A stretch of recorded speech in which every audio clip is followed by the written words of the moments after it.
brilliant. When Sam did the booking, she booked me all the best authors to talk to. Oh, thank you. Do you want to start us off with an introduction to yourself and your books? Okay, yeah. So I'm Kelly Clayton. I'm the author of the DCI Jack LeClaire mystery series. They're set in Jersey and the Channel Islands, and that's where I live. I've also written a standalone thriller, Cyber Sisters, with my husband. And I also write historical romantic suspense as Julia Hardy. And Fortune's Hostage is the first book in that, and I'm working on the second one now. Which is music to everybody's ears. It was quite interesting because someone had said to me, well, why did you go from writing contemporary crime to doing historical romantic fiction? It's got suspense and murder in it as well. And as a reader, I'm a really eclectic reader. I was reading, sort of hardcore sci-fi that was written in the 70s and things, blockbusters, chick lit from the 80s. I read crime, historicals, everything. But historical romance was something that my elder sister had got me into reading when I was quite young. And I really, really got into it. I like a different element to the story as well. So I like a bit of, there's a crime or, there's something else going on. And it's really good fun to do. And you would think in some ways they'd be easier than contemporary crime because there's no CCTV, there's no DNA, anything like that. But in some ways it's harder because people in actual crime situations had to get much closer to people a lot of the time. And you also have to think, what I'm doing, was that even invented at the time? Kath Middleton caught me out on an absolute cracker where I had someone, basically I was using, something that was kind of like, a chloroform or something. And she was like, well, that wasn't invented for another 5 years after when you've set the story. So I quickly had to change that. Kath is brilliant. She's fabulous. Yeah, lots of authors come on and say that, which is great. Deborah says hello. She loves these books and she's been looking forward to the chat. Oh, brilliant, brilliant. Deb's, though, I have to confess, is a very, very good friend of mine. She's one of the blonde plotters, and there's 3 of us. And we met, we actually met at initially at Rachel Abbott, who I'd gone to a course, a publishing course she ran in Alderney where she lives. And then she was doing an abridged version of the same course in Jersey. And I went along to see her. And in the audience was Debs. Now, I'd been stalking Debs online. I'd never met her, but I'd realised it was another author living in Jersey. So I'd sort of Googled and knew a few things about her. So I introduced myself. And the actual presentation had been set up by Gwen Garfield Bennett, who was working at the Digital Jersey at the time where it was hosted. And Debs and Gwen knew each other already. We then got chatting. We got chatting at another event, and we said, oh, let's go out for dinner, as you do. And the 3 of us were talking about writing over dinner. And by the end of that night, we'd thought, why don't we have, and it was actually Debs' idea, a support network, someone else that you can talk to about being a writer, any frustrations around that, anything, just general support, and people who would understand, the highs and lows. And so by the time I got home, we'd reserved the website name, The Blonde Plotters. We'd set up our Facebook, and we've done other ventures and that together. But we meet up, or we did meet up regularly. The other week we had, last week actually, we met up for the first time in ages at my house, and that was so lovely. Every day we're on Facebook Messenger chatting, but it was lovely just to see each other in person again. We've got the whole team online now because Gwen's here. Gwen's actually in the UK just now, her first trip, so I hope that's going okay. Yeah, me too. Andrew Hutchins joined as well. He said hello, Caroline and Kelly. Sam's watching. Tony Millington said he's listening to us in one ear and the tennis in the other. My husband will definitely be watching the tennis right now. I'm married well. My husband hates sport. Well, my husband, he's a tennis coach, and the only sport he really watches is tennis. But unfortunately, there's no season, so it's any given day there's going to be tennis on somewhere in the world. So that's my penalty. Grin says it's so valuable having your support group. Yeah, I mean that support is, it's, being a writer, it's filled with ups and downs, and you can try and share it with your family, and they'll really, really try to be supportive and understand.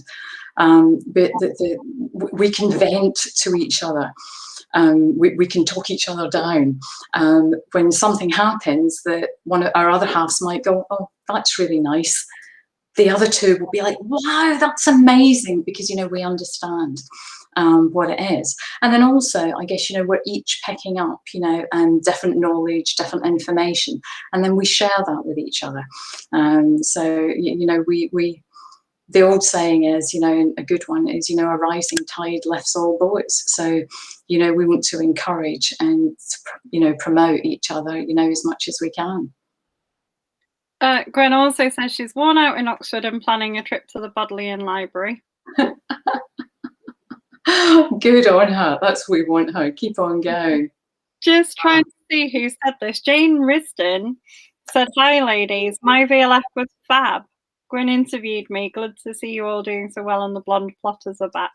Yeah, and I think, when we ran my VLF, which was the virtual online literary space, it just went crazy, and we stopped writing, basically, apart from Gwen, who had all these books for HarperCollins and didn't have an option, had to meet her deadlines and had to keep going. And the blonde plotters kind of got pushed, to the side as well. So it's nice, to be back. When Gwen did her chat a few weeks ago, someone was asking about, would we ever write together?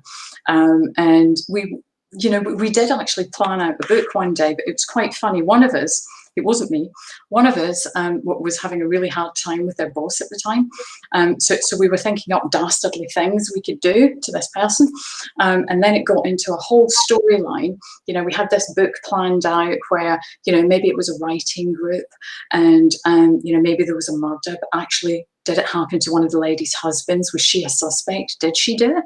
Who did it? Was it one of her friends? And we sort of worked out this whole thing. So I'd never say never. I could see us doing that, even just for the fun of it.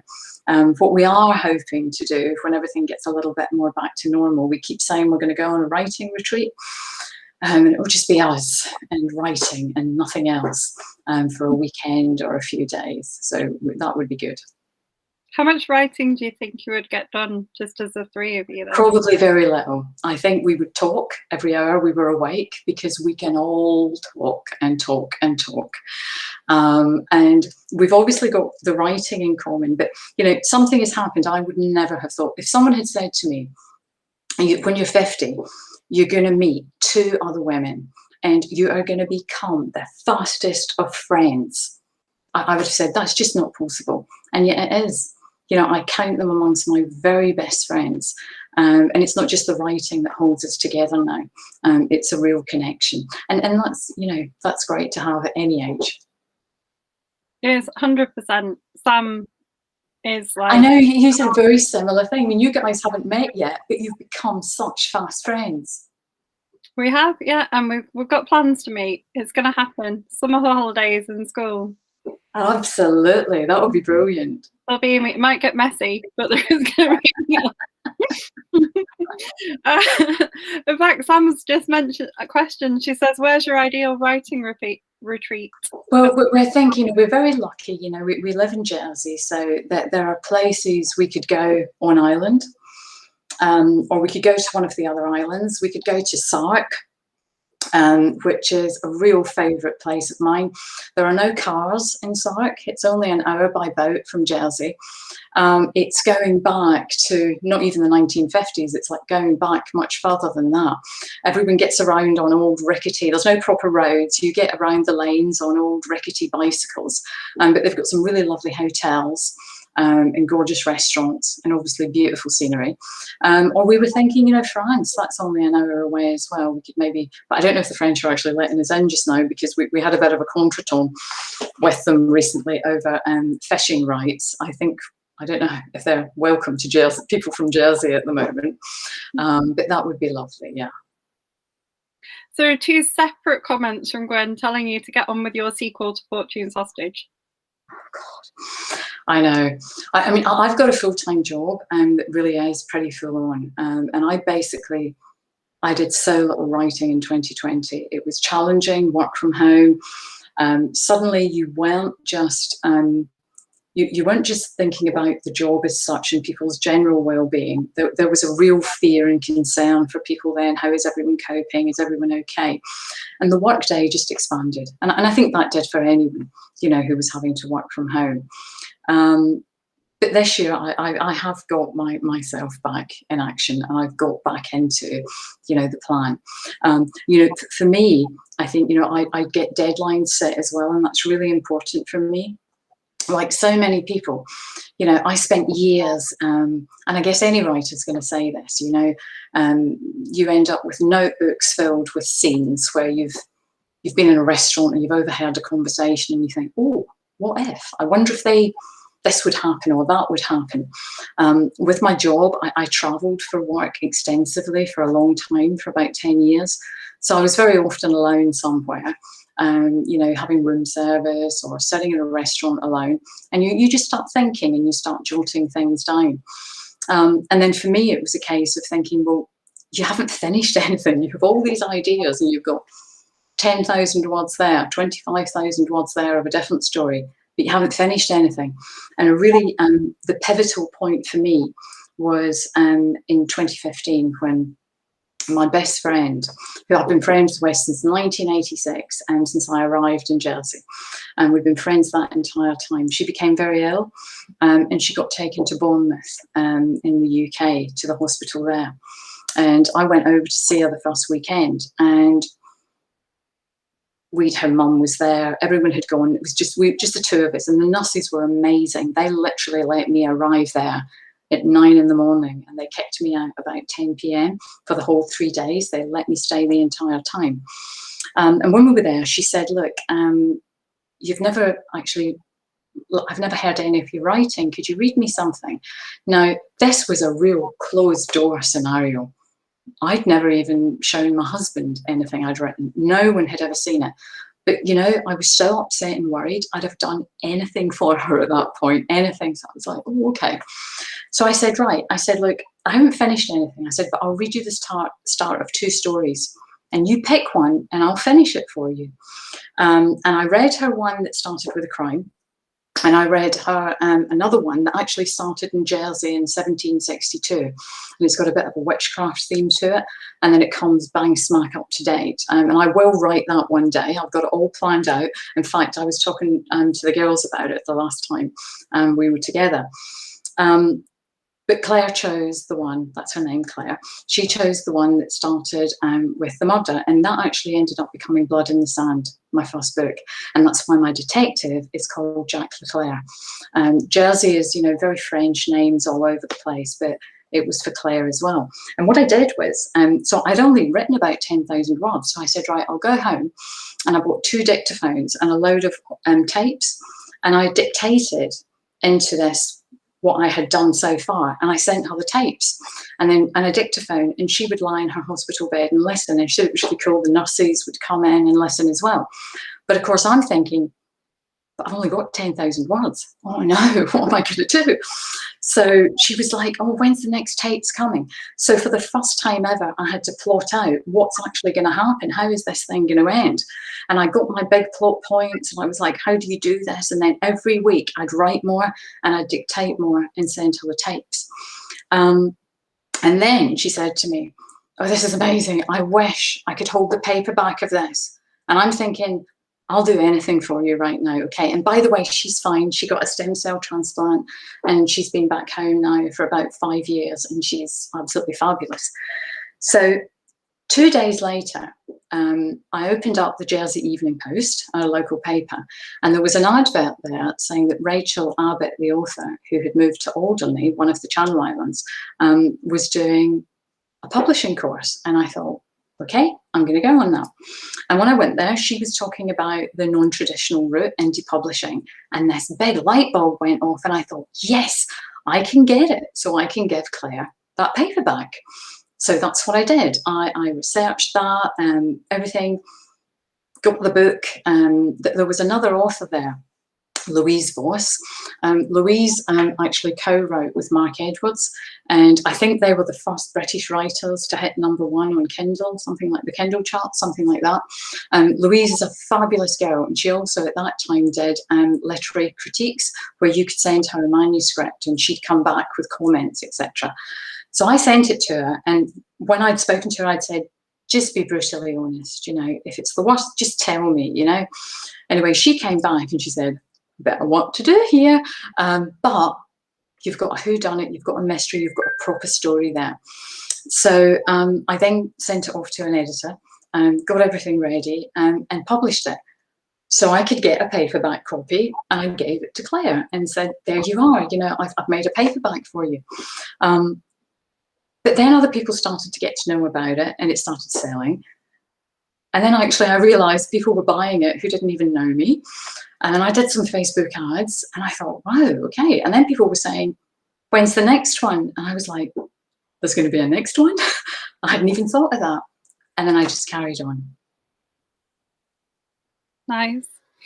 So while we were talking about that, there were more messages about Fortune's Hostage. You're not going to get away without telling them when book 2 is coming out, because Deborah says you've got to get on with the book. Gwyn said excuses.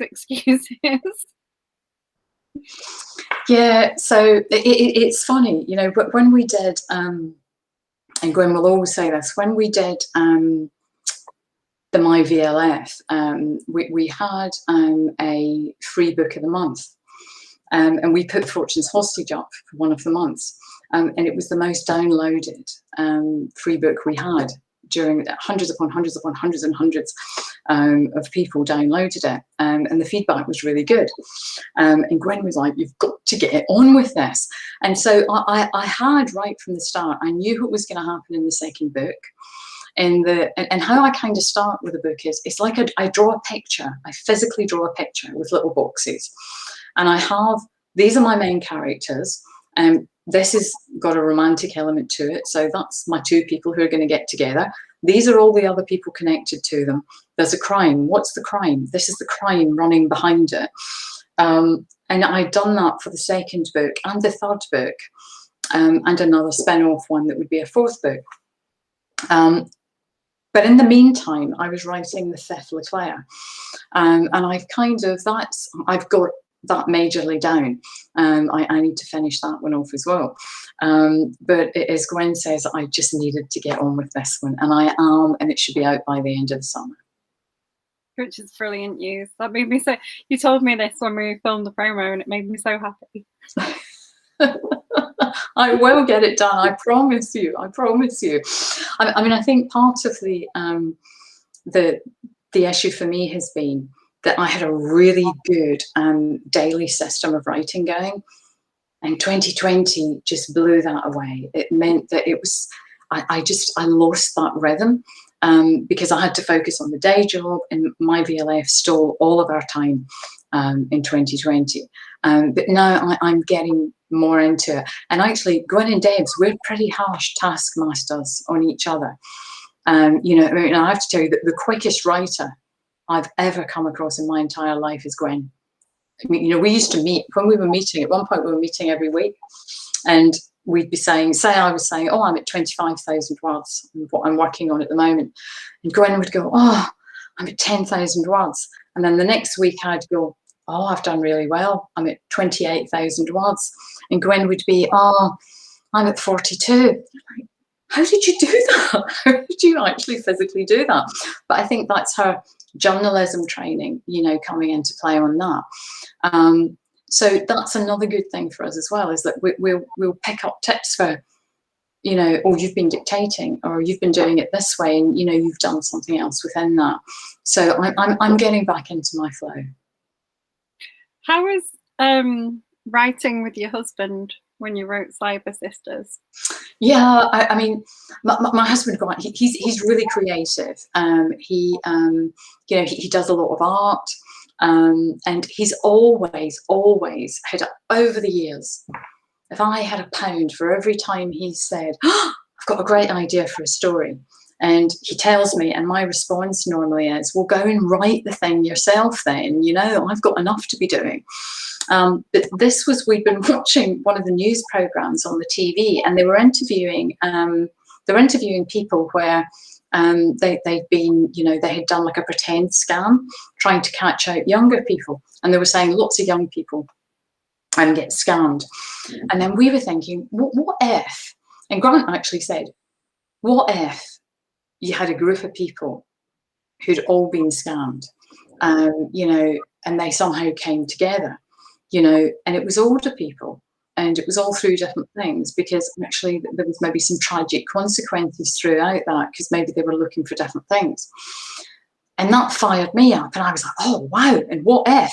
And we spent the entire evening going backwards and forwards on, oh, and then this could happen, oh, but then what if that happened? And we ended up with thinking, oh my goodness, we've got an outline for a story here.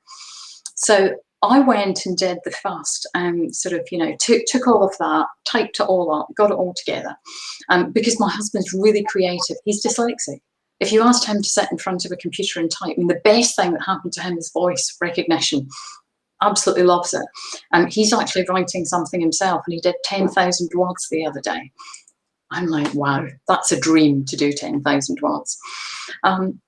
So how we then sort of did it, I sort of scoped it out, and then I would read out the chapters, and we'd sort of go through it together, and then that would expand it, and then we'd edit it that way. We're obviously still married, so the fights didn't get that bad about it. However, it did get a bit fraught at some points, because apparently my fight scenes are so bad that he wasn't going to put his name. They were so appalling. So that was a bit of an argument, with papers being thrown across at him across the room. And then I calmed down, and then we sort of worked on it together, and we used the same editor that I'd been using all the time anyway. And she was like, oh, I can tell his hands are all over this. She said there's much more blood, you know, coming through it. So it was fine. But I think I've said to him, the next one, just, you can do it yourself. So there's not going to be a sequel to Cyber Sisters written by the two? Do you know, it's funny, because as it got finished, I thought that there was a bit of an opening there, that you could do something, and there was a bit of a thought about it. But I think if we did a second one, I'd probably do that on my own. Don't think I'm cut out for co-writing with my husband. He can write his own books. Deborah said she can't imagine writing a book with her husband. Too much. You know, she says that, but Deb's has actually, and I read this at the weekend, Deb's latest book is An Island at War, and it's set in Jersey. Jersey was occupied during the war. And this book follows some people, and it follows them through the occupation. And I know what happened. We all know what happened. We know that the Red Cross ship, the Vega, came, everything like that. But I literally was sobbing towards the end of this book, and I had to FaceTime her, and you know, my eyes are all red and everything. But Debs may not write a book with her husband, and I meant to say this, Debs. She did a sort of a homage to her husband in the book, because his mother was a very talented, you know, she wanted to be like a dress designer, and that's the occupation, or the potential occupation, of the lady within the book. So she got that little point into it, and that's what's nice about being, you know, a writer. You can put these little sort of, you know, these little sort of golden eggs, these little cookies within it, that maybe mean something to you that wouldn't mean anything to anyone else, but you can get something a bit special in it.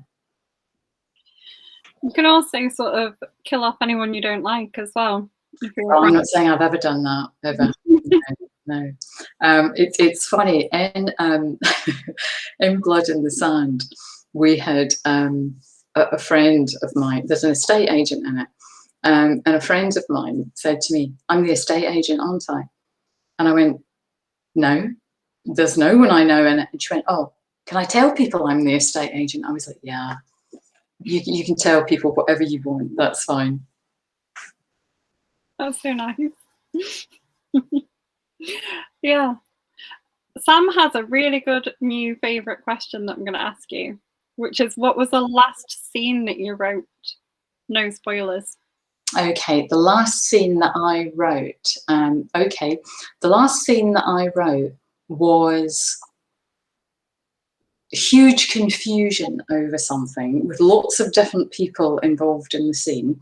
And it looks like it's one thing, but it actually turns out that it's completely the opposite. And it was in 1813. So I'm definitely writing that book as we speak. Which is music to all of our ears. And I will get on with it. I'm just going to grab, see, there's something else I have to contend with. I'm just going to grab something out of here. I don't know, did you hear my phone beep?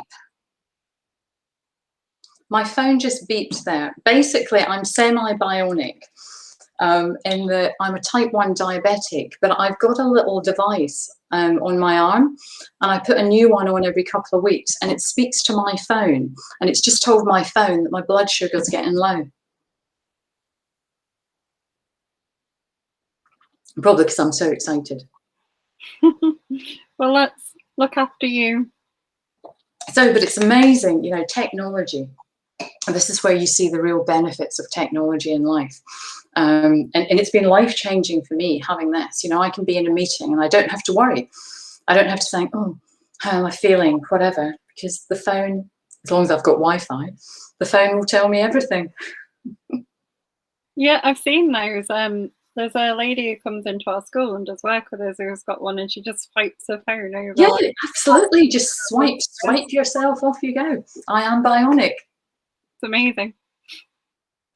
Sam wants to know, other than DCI Jack Leclerc, have you named characters after people you know? Well, what I have done is sometimes for like the sort of Red Cross ball here, I've had the sorry, I'm slightly distracted. You probably can't hear the scratching in the background, but my door is being scratched right now, and it's one of my cats, because when I was work from home, she'd scratch the door and I'd open it up and give her some dreamies. So I'm just going to keep ploughing on through. She's fat enough as it is. She doesn't need any more dreamies. You can and let everybody see her there if you want. Poppy, you know. Come on. Coming in. Come here. Who's a beautiful girl? Who's a beautiful girl? This is Poppy. I'm going to say hello. How can I not get her in the... Oh, there it is. Say hello, Poppy. No? You're not happy? You want a sweetie? So, oh, there she is. She'll be back after. Come here, come here. No, I'm just feeding her. Right, so I fed her, so... yeah, that completely distracted me. So, yeah, so, and we would raffle. So a few people have been... they've been named in that way, but generally not. And I mean, that's the thing as well, because no matter what you tell people, everybody's going to think that you've based a character off them, and one, you don't, because no one wants to get sued, absolutely. But also, it's I guess the characters are just themselves, that, you know, they literally take on life themselves. Good answer. Sam said, scratching sounds are very atmospheric in a crime interview. Hello, Poppy. What we did have as well was that, you know, on the sort of animal theme, the cats haven't made it into a book yet, but Claire, so in the first book, there's 2 dogs within the first book, and they're actually her dogs, because I wanted, and I think it's, you know, when they say when you write, you're writing for a particular reader. You know, you should visualize who is your reader. And so there'll be a different reader for the Julia Hardy books than there is, you know, for the contemporary crime. And Claire was my first reader. And so that first book was maybe a little different in tone because it was really aimed at her. And so I put her dogs into it because I wanted the idea of her initially first listening to that book, far away from home, feeling pretty rubbish, you know, not knowing what the future was going to be, but a little bit of Jersey in her life, you know, was coming into that room in Bournemouth. And then what happened was one of the subsequent books, there's another dog in it. And it was actually one of her first dogs that she adored, that sadly passed away many years ago. And she knew I was going to do it, but then she forgot. And then when the book came out, of course, and she read this, and this dog was a huge favourite of mine, you know, she was hysterical and sobbing, you know, about it.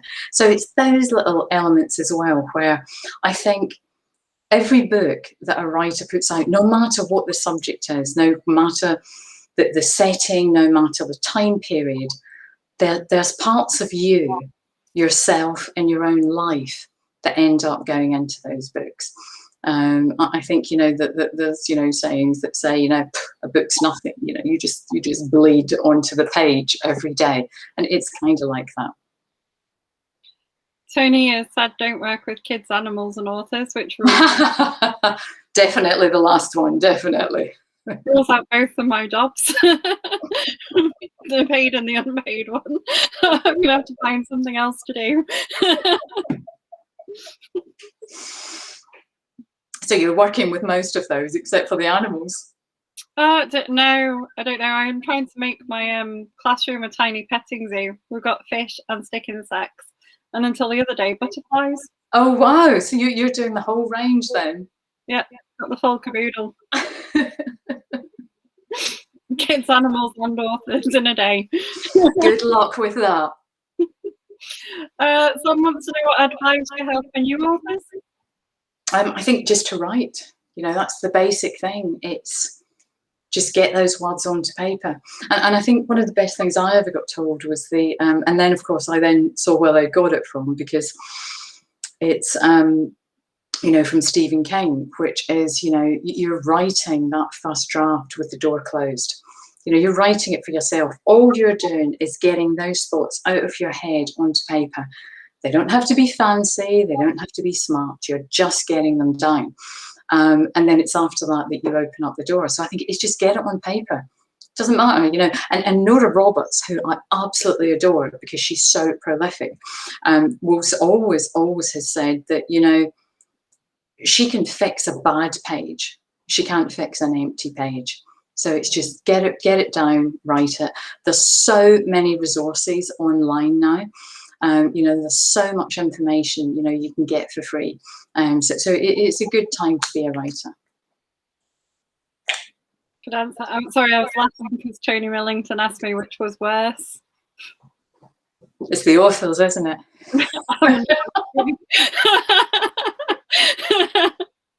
I'm going to plead the fifth on that one, Tony. Andrew, one of our members from Nottingham, has fond memories of visiting Jersey, he says. Back in the 80s. Apparently it's very wheelchair friendly. But he also wants to know if your books are available on audio and in libraries. Yeah, well, I guess with libraries, and depending whether the libraries can always order them in. They're not on audio, and that's something maybe one day when I have some spare time I'd look into getting done. I mean, for me, I think that, you know, I am so busy with so many other things that that's maybe a little bit too much to organise just now, but I will one day, I promise. I got some books to write first. You do. And actually, it's interesting, you know, saying about Jersey in the 80s. The Nix Leclerc starts in Jersey. The first scene is in Jersey, around about 1987. And Jersey was a very, very particular place to be in the 80s. Lots of people around the world have such fond memories of living in Jersey in the 80s. It was such a buzzy place, you know. Everybody was out every single night. Jersey, they say, is somewhere that changes colour when the sun comes out. So in the summer, the island is just, it's buzzing, or it was in the 80s. It's obviously different now. Kids today maybe want different things. And the sort of theme of that, round about it, the book's going to be called Blood Memory. And it's then comes up to date and something happens. But what's actually the sort of wider scene that's going on is that there's going to be a huge 1980s revival festival. And there's people coming from all over the world. I mean, you know, there's whole Facebook groups set up just now all about Jersey in the 80s. And there's people in Australia and America, UK, you know, Thailand, and they're all talking about, you know, the times they had then. And a lot of these people are going to be coming, in my fictional world, to Jersey for this festival. And then there's lots of crime and things happening. Sounds good. Is the crime going to be at the festival? The crime took place in the 1980s, the first one. But then something happens that sort of brings it to the attention of Leclerc. How do you find coming up with new titles for the Leclerc books? Because they all have blood in. Yeah, I mean, basically the first one sort of came about because it's actually a sentence in the book where basically Leclerc is getting, you know, I guess he's getting into trouble from his boss, who's saying, you know, you've got to solve these crimes, got to solve these murders. And there's one of the senators there who's saying, you know, this is a holiday island. It's all about tourism. We don't need any more blood in the sand. And then I thought, carried on with the first few. And I remember going out on Facebook and saying to people, will I keep carrying on with that theme or will I not? And actually, Kath was one of the ones who went, oh, I'm sure you can think up a few more things that have got, you know, carry on with blood. So I just kept going. And in a way, it's kind of easier because you know what one of the words is going to be. You just have to find something that will, so that's the easy part. You know the kind of theme it's going to have, but the hard part is whatever I get, I want to have some meaning to the rest of the book. And that's the challenge. So I tend to get the title quite late on.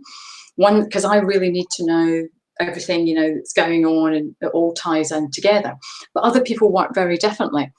For example, Gwen will have a title for a book that she hasn't even written a word of yet. And yet, when she has finished writing that book, that title is perfect for that book. I work completely opposite. I need to have the story first. Do you think it helps sort of writers of a series if your titles do link? I think it can help if there's definitely a theme, you know, within it. And that theme's either going to be words or it's going to be, you know, if you think of the L.J. Ross ones, it's always going to be a place. So I think something that can tie it in together can help. But then again, you know, if you go off-piste and have something different, there's usually a sort of subtitle, you know, such and such mysteries that will tie the whole thing in together. True. When you did My VLF, did you have a favourite interview that you did?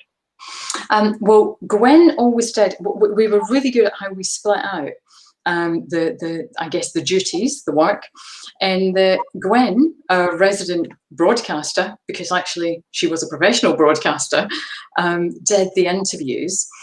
We had a couple of panel ones that Debs did. I would be appalling at that. So I was like one step back, never volunteering for that at all. I was very much a behind the cameras girl. And I did, you know, a lot of the social media and a lot of the, you know, the legal stuff and things like that, you know, that went with everything we were doing. But I think from the interviews, probably one of the ones that sticks in my mind the most is Peter James, because it's one of the very first ones that we did, and he had just moved to Jersey and he was so fabulous. You know, he came the day we launched.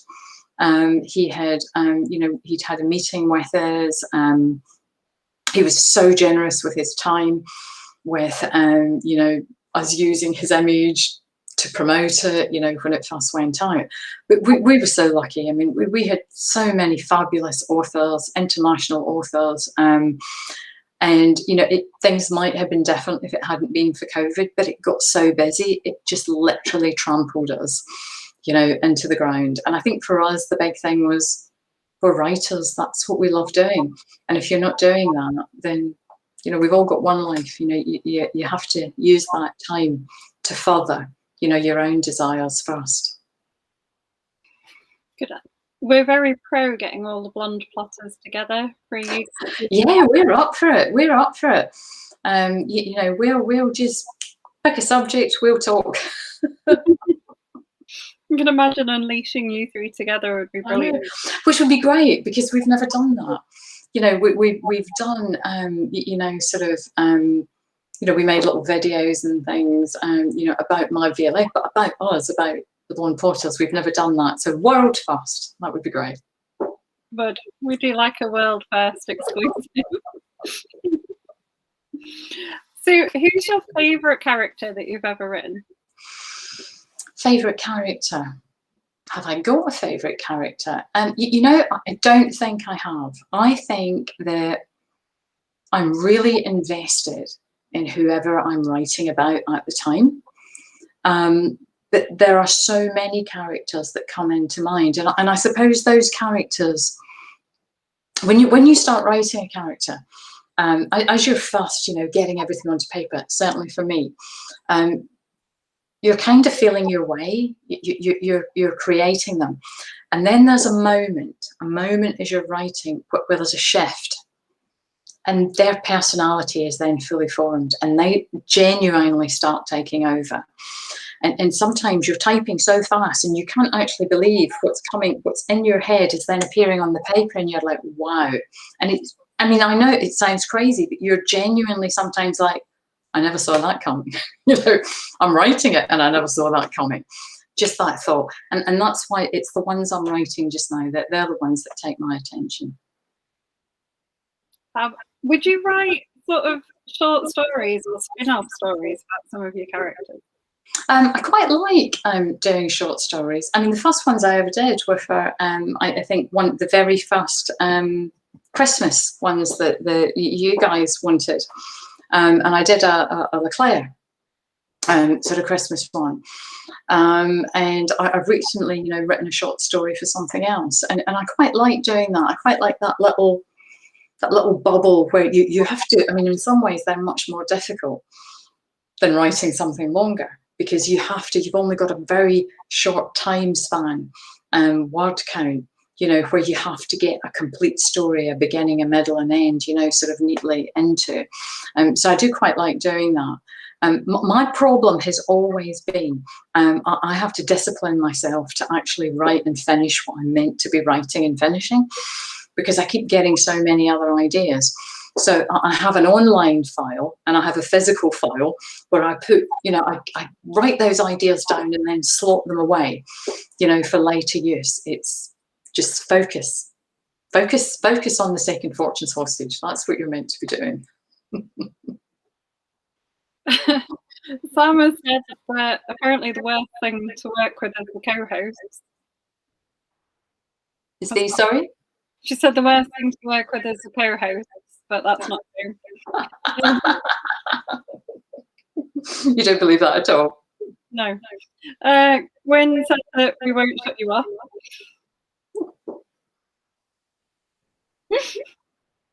Oh, it's cool as well. You can actually see all of the things down here. Well, do you know what? Seriously though, we when we used to have the physical Blonde Plotter meetings, there was this meeting space we used to use because it's somewhere that Gwen was working at the time, so we got used to it. But there were no one there virtually on a Saturday, so we'd go in, get our coffees, and we get settled into our room. And of course, the first 10 minutes would be us just catching up, usually on what the traffic was like and how we got there. And then this whole scattergun of everything that had been happening to us. And then, and I think Gwen touched on this as well, she would always play the Tom Hardy clip from Taboo, where he's, you know, it's just pans into his face and it's all deathly silent, and he goes, I have a use for you. And we'd be like, oh, right, we're ready to go. And we'd be ready, you know, to sort of meet up and get on with it. But we literally would be there. And so let's say we were there for like 3 hours, and we'd be, oh my God, we've done nothing. We've actually done no work. We've done nothing but talk for 2 hours. We've got to knuckle down now, you know, and get on with stuff. So yeah, I think we'd be chatting a bit. Someone wants to know if you always have a notebook with you. Yeah, I mean, literally, it's because you never know when. I mean, I remember we were on holiday in Spain, and we'd gone out the sort of first day, and we were having a coffee somewhere, and I changed my bag, and I didn't put a notebook in it, and I had a pen, and then we were having these ideas, and actually, again, this one, would we write this together? I don't know. It's about a girl called Max Moody. And we started getting these ideas, and we were writing on the napkins from the diner that we were in, and I've still got the napkins. I've transcribed it onto, into Word. But then we were, sort of throwing those ideas around and mapping it out. So absolutely, you never know when you're going to get, that idea. Each day I sort of go into work and I've got a notebook in the bag, because you just don't know. How do you know which idea that because you come up with so many of them, how do you know which one that you want to write next? Because it won't leave you alone. And it comes back and it comes back, and it's 5 a.m. and you wake up and you suddenly think, oh, no, they wouldn't have done that. They'd have done this. And it just grows and grows. And then, and it's you're in the shower, it's at the back of your mind. It's, you've walked out of one meeting, you're going to something else, and you think, I wonder if they would have done something. And then before you know it, you've got an outline, you've got enough that is like an actual story you can start to sort of pad out. And then for me, I think it's then at that point, it's like, but which one do I want to write? And I mean, I'm lucky, right? And that, I have another job that is my full-time job. I'm writing, it's not my full-time thing that I'm doing. So there is a bit of leeway for me to write what I want.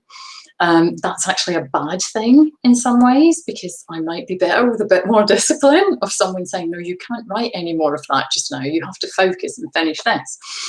So I think for those ideas just don't go away.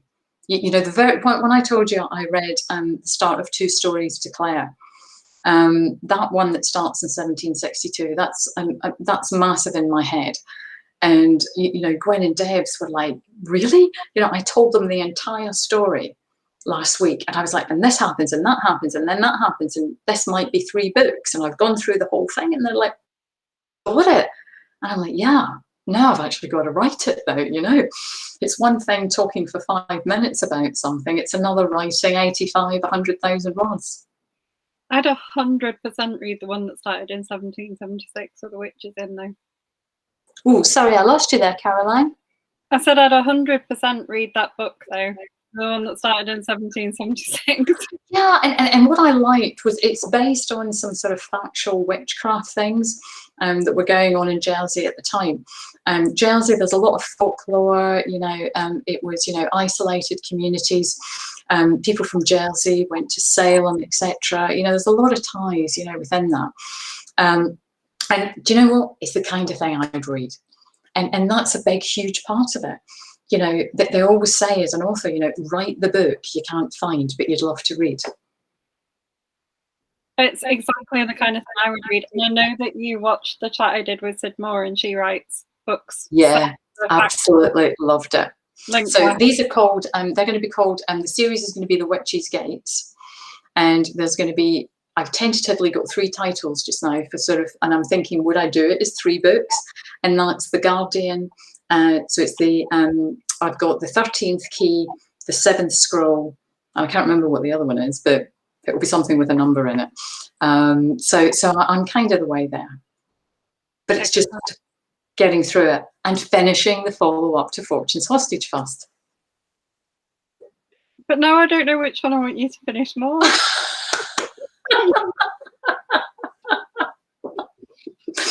and see, this is this. So the Witch's Gate. I obviously have to write that because I can't leave it. You know, it's always there. There's all, you know, and it's partially set in Jersey because obviously it starts in Jersey, and then we come up to the modern day, and a young girl and her dad come from America, and they're trying to trace their family tree.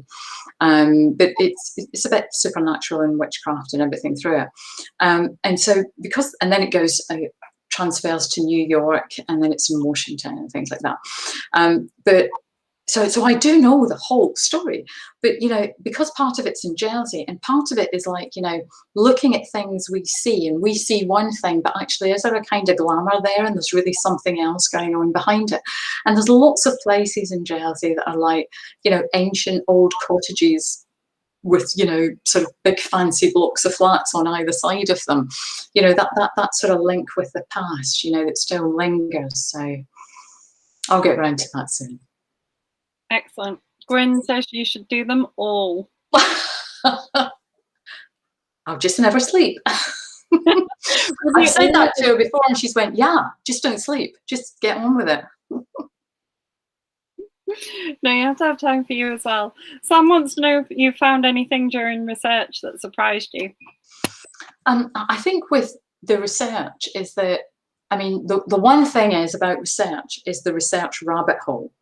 And also how I write. Some people can write something and say, all right, such and such will happen. You don't know if that's possible. And they might put an X or a blank and think, I'll go back to it. I can't do that. I have to know what that thing is.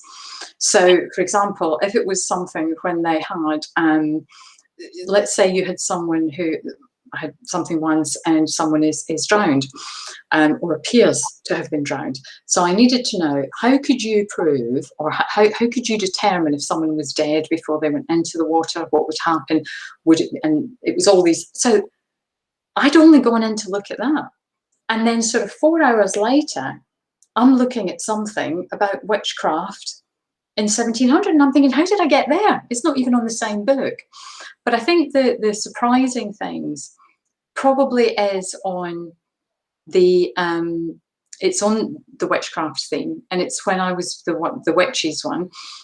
It's when I was looking at what happened in Jersey, and it was quite surprising that, you know, there was some pretty heinous treatment, you know, to people who were accused at that time, and it just makes it feel a bit more real when, you know, they're talking about areas and bays and things, you know, that are, you know, still here today.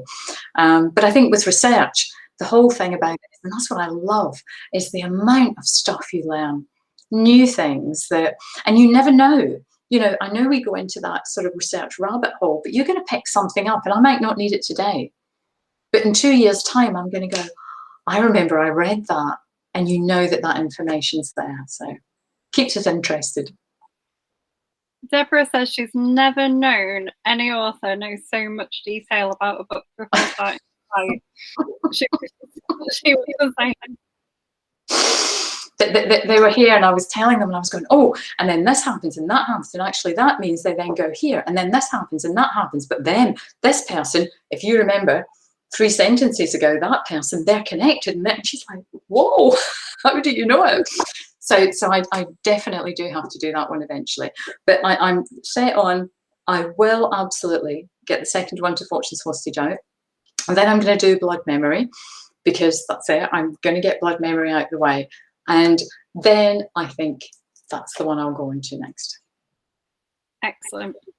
Would you write in other genres outside of crime? Yeah, I mean, I think part of the problem is, unfortunately, I think I write as widely as I read, and that's not a good thing. You know, if you want to be a successful author, you really have to, you know, have your genre, have your readership, go with that.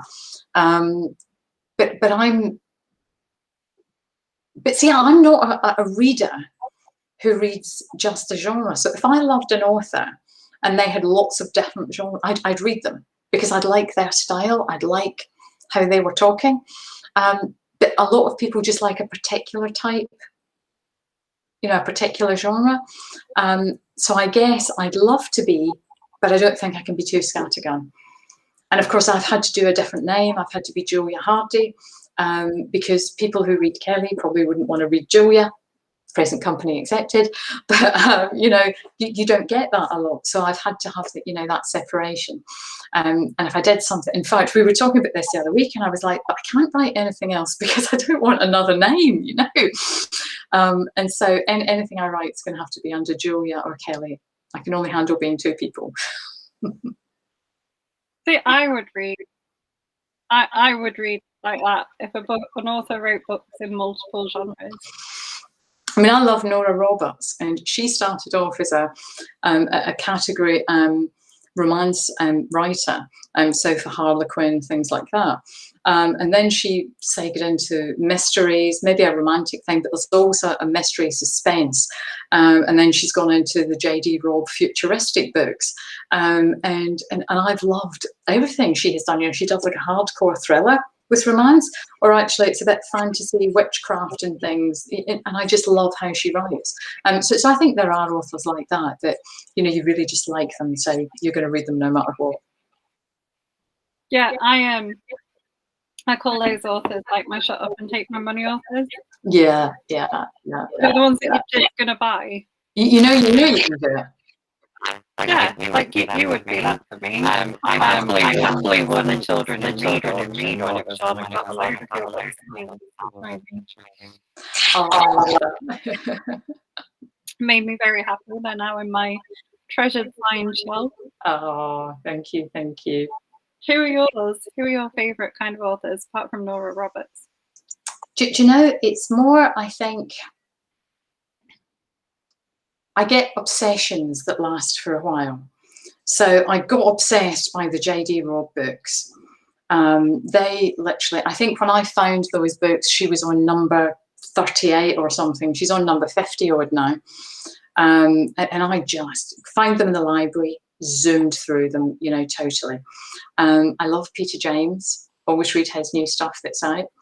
I read a lot of indie authors. You know, I'll see things on Facebook, things like that. So not necessarily, you know, big names, and lots of different genres again as well. You know, I'm really, really happy just to, I think it depends what mood you're in a lot of the time as well, you know, what you want to read. Yeah, 100% agree. I'm in the mood for kind of laid back things at the moment, so I was reading and sometimes, you know, I remember I was really stressed out at one point last year with so much going on, and I came across it's Christina Courtney, and I think it's called Echoes of the Ruins or something like that. It's a time slip where she goes back to you know, sort of Viking time, or doesn't quite go back, but it's two stories running together. Wow, I just zoomed through it. Because see, this is it as well. I read really fast. If I'm reading a book, please go away, because I'm stopping for nothing. I'm reaching the end. I'm going in and I'm staying in until I've got to the end, because I just get immersed, you know, in the whole experience. Yeah. You know what that's like. I know exactly what that's like. Do you read more than one thing at once? No, I go in, go through it. That's it. You cannot stop me. I like, you know, we had done, we had Octavia Randolph on my VLF, and she writes the Circle of Ceridwen series, and it's set in like sort of Viking times, but it's in the UK, you know, England and that. And I think she had like 6 books out at that time. I promise you, I started reading them on a Friday night, and I think I finished the entire lot on the Tuesday night. I basically threw dinner at my husband and said, you know, that's it. I just read through the whole lot. I was like, whatever, you know, I'm just, you know, I did that when Harry Potter came out, you know. I was one of those people queuing at midnight to get the book. And then I just sat there and I said, I'm sorry, darling, we're having a takeaway. I'm not stopping until I've finished it. So, just nodding along with you. We've got a minute left.